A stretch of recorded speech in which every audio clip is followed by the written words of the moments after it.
اگر آپ نے ابھی تک ہمارا چینل سبسکرائب نہیں کیا تو ابھی سبسکرائب کریں اور بیل آئیکن کو کلک کر کے ہماری لیٹسٹ ویڈیوز کے بارے میں اپڈیٹ جانیں۔ حضرت ابو ہریرہ رضی اللہ عنہ سے روایت ہے کہ رسول اللہ صلی اللہ علیہ وسلم نے فرمایا، ملک الموت لوگوں کے پاس آتے تھے۔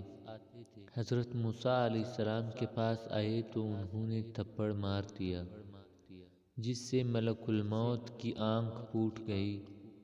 ملک الموت نے بارگاہ الہی میں شکایت کی، الہی تیرے بندے موسیٰ نے میری آنکھ پھوڑ دی، اور اگر وہ آپ کے نزدیک مکرم و محترم نہ ہوتے تو میں بھی ان کی آنکھ پھوڑ دیتا۔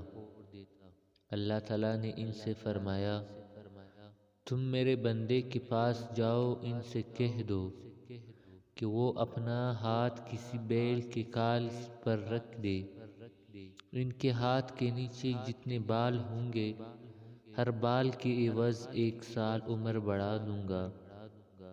ملک الموت نے اللہ کا یہ پیغام حضرت موسیٰ علیہ السلام کو پہنچایا تو موسیٰ علیہ السلام نے کہا کہ اس کے بعد کیا ہوگا؟ ملک الموت نے کہا کہ اس کے بعد بھی موت آئے گی۔ تو موسیٰ نے کہا، جب موت آنی ہی ہے تو ابھی صحیح۔ پھر ملک الموت نے حضرت موسیٰ علیہ السلام کو ایک سیب دیا جس کو انہوں نے سونگھنا شروع کیا، اور ملک الموت نے ان کی روح قبض کر لی۔ اللہ تعالیٰ نے ملک الموت کی آنکھ درست کر دیا۔